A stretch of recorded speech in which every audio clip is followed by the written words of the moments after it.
Bonjour, c'est Stéphane, je vous souhaite la bienvenue dans cette nouvelle vidéo. Je vais vous expliquer pourquoi vous devez arrêter d'apprendre des listes de vocabulaire. Alors ça peut vous paraître incroyable, mais je vais vous expliquer pourquoi dans une petite minute. Mais avant tout, bien sûr, je vous invite à cliquer sur s'abonner pour recevoir chaque jour mes nouveaux conseils et mes nouvelles astuces pour cartonner dans votre apprentissage de l'anglais et dans tout ce que vous souhaitez en fait. Alors pourquoi est-ce que je vous dis ça? C'est un peu provocateur de ma part parce qu'au final, sur le site réussirtoeic.com et en règle générale, je vous propose des listes de vocabulaire parce que je trouve que c'est une bonne idée. Seulement, il y a une différence et voici ce que c'est. C'est qu'il ne faut pas apprendre des listes de vocabulaire juste pour ce qu'elles sont.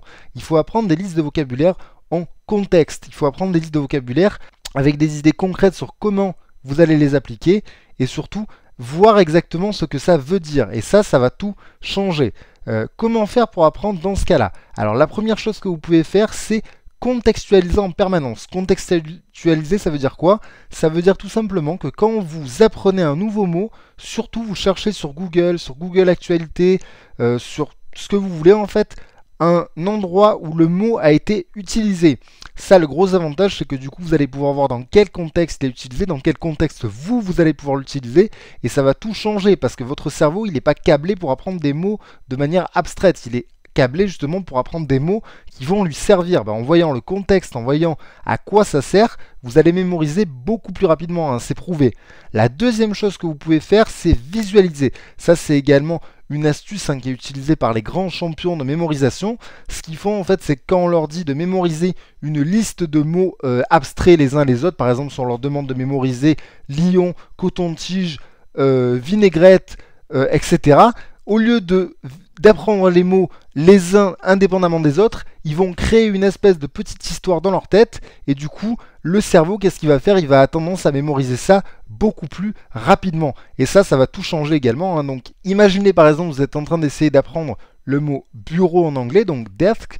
La différence, c'est que là, vous imaginez un bureau dans votre esprit, vous imaginez sa forme et tout, et du coup, votre cerveau, vous allez voir qu'il va mémoriser beaucoup plus rapidement le mot. Voilà, donc ça, c'était vraiment les deux clés pour mémoriser et apprendre du vocabulaire de la bonne façon. C'est ne pas apprendre les mots juste de manière abstraite, mais vraiment les contextualiser, c'est-à-dire voir dans quel contexte les utiliser, et les visualiser, c'est-à-dire dans votre esprit, essayer d'imaginer une scène dans laquelle vous mettez en scène votre mot, et ça fera toute la différence. Alors le petit exercice que je peux vous proposer à faire juste après cette vidéo, justement, c'est prendre une liste de vocabulaire que vous souhaitiez apprendre depuis longtemps. Donc je vous mettrai des liens de listes de vocabulaire que vous pouvez apprendre juste en dessous de cette vidéo et également dans le i comme info qui se situe en haut à droite. Et au lieu de les apprendre bêtement, essayez de contextualiser chaque mot et essayer de visualiser chaque mot, d'essayer de créer des petites histoires et vous allez voir que vous allez mémoriser beaucoup plus rapidement. Voilà, je vous remercie beaucoup d'avoir écouté cette vidéo. Si vous l'avez aimé, je vous invite bien sûr à cliquer sur j'aime et à la partager avec vos amis. N'hésitez pas également à mettre des commentaires par rapport si vous avez des questions. Et enfin, abonnez-vous pour recevoir chaque jour mes nouveaux conseils, mes nouvelles astuces en cliquant directement sur le bouton s'abonner qui se situe en dessous de la vidéo si vous êtes sur mobile ou sur l'écran sur le bouton s'abonner si vous êtes sur un ordinateur. Je vous dis à très vite pour de nouvelles vidéos.